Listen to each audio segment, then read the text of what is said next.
Bonjour à tous et bienvenue aux vidéos de l'Éco-marché de novembre, une revue mensuelle de l'actualité dans le secteur des grains. La paralysie gouvernementale aux États-Unis s'est terminée le 12 novembre. Le rapport mensuel de l'OSDA sur l'offre et la demande des grains était déjà prévu pour le 14 novembre, qu'il y ait paralysie ou non. Les rapports hebdomadaires sur les ventes à l'exportation ont accumulé énormément de retard qui sera rattrapé seulement le 2 janvier 2026. L'USDA a dévoilé les ventes quotidiennes de plus de 100 000 tonnes et peu d'entre elles étaient du soya pour la Chine, ce qui a été décevant. Le très attendu rapport de l'USDA sur l'offre et la demande des grains ne contenait pas de surprise majeure. L'USDA a abaissé légèrement les rendements du maïs et du soya américain alors que le marché attendait des réductions un peu plus substantielles. Aux États-Unis, les récoltes sont pratiquement terminées, à 96% pour le maïs, tandis qu'elles sont terminées pour le soya. Au Québec, la récolte de maïs est complétée à 86%, une progression de 48% par rapport à la fin octobre, représentant un retard de 8% sur la moyenne quinquennale, alors que la récolte de soya, elle est terminée.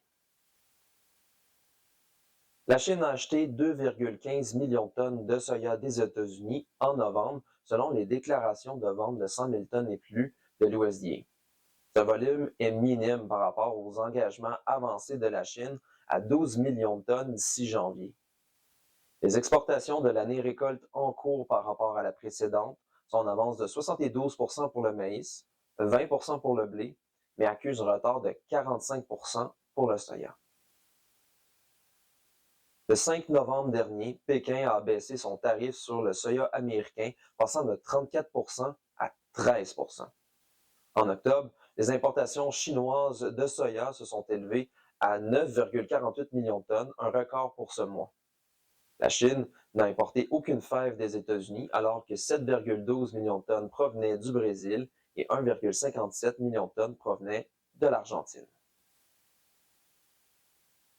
La météo n'a pas été clémente en Amérique du Sud, avec des précipitations inférieures à la normale au Brésil et en Argentine, nuisant aux semis, quoique quelques cas d'inondation ont été rapportés en Argentine.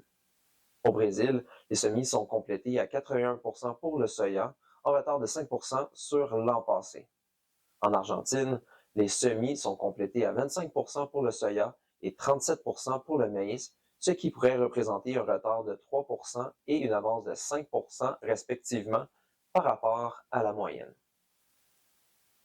La base pour livraison immédiate est améliorée de 10 cents US le boisseau pour le maïs au Québec et s'est dépréciée de 14 cents US le boisseau pour le soya, se situant respectivement à 77 cents US le boisseau et moins 56 cents US le boisseau pour le marché local. Ce fut un aperçu du mois de novembre. J'espère que cela vous a plu. Si vous voulez lire notre texte complet, je vous invite à le consulter sur notre site internet au www.pgq.ca. Nous faisons une pause pour le mois de décembre et nous nous revoyons pour l'édition de janvier 2026.